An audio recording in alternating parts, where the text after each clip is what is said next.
sommes en train de vivre quelque chose de fantastique pour les maladies hémorragiques rares et notamment plus particulièrement pour l'hémophilie, avec d'arrivée de nouvelles thérapeutiques. Mais cependant, il reste encore quelques enjeux pour notre communauté et notamment la santé articulaire. On voit bien que le schéma qui a été mis en place les 30 dernières années avec un schéma prophylactique, avec des hauts et des bas, malgré cela, il y a une détérioration avec le temps sur l'articulation. Donc ces nouvelles molécules qui vont arriver sur le marché devra, je pense, pour nous répondre à ce critère-là. Ce n'est pas le zéro saignement, c'est le zéro atteinte articulaire, pour vraiment permettre aux gens de s'intégrer professionnellement, socialement, dans le temps et dans la société.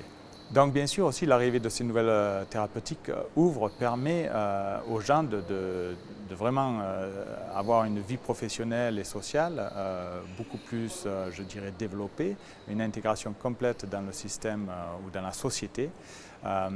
Cependant, on a encore quand même aujourd'hui des freins qui limitent cette intégration, je dirais, notamment l'accès aux emprunts immobiliers avec des clauses spécifiques qui ne sont pas possibles ou des surprimes. Et donc ça, il y a encore quand même à travailler pour cette accessibilité pour les patients qui, je dirais, vivent normalement, se sentent complètement intégrés dans la société et veulent planifier des choses de famille ou pour le travail et se voient rencontrer des difficultés à travers ces différentes instances, notamment l'accès des emprunts immobiliers. Oui. Ça, c'est déjà deux axes que nous essayons de travailler, que nous allons travailler dans un futur proche.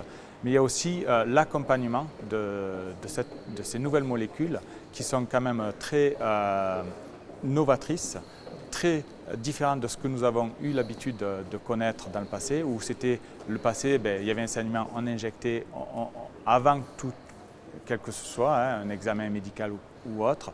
Aujourd'hui, ce n'est plus le cas. Ce schéma-là n'est plus mis en avant pour certaines molécules. On attend.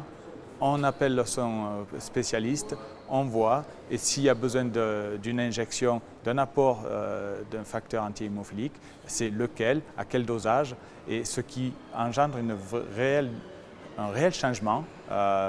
Je ne dirais pas une privation de liberté, mais c'est vrai qu'on était autonome et là, il va falloir renouer, je dirais, un dialogue avec le spécialiste à chaque événement de saignement. Donc il y a aussi une expérience qui doit être partagée entre les patients et les professionnels de santé sur ces nouvelles thérapeutiques qui vont être quand même très, pour certains, perturbantes puisque ça va être complètement différent. Donc il va falloir un moment d'apprentissage, donc un programme d'accompagnement spécifique à ces molécules. Le dernier challenge pour nous, c'est vraiment l'accessibilité parce qu'on parle beaucoup d'innovation thérapeutique, mais in fine, on doit être certain que ces nouvelles molécules, ces nouvelles innovations soient accessibles aux patients dans les pharmacies hospitalières ou autres.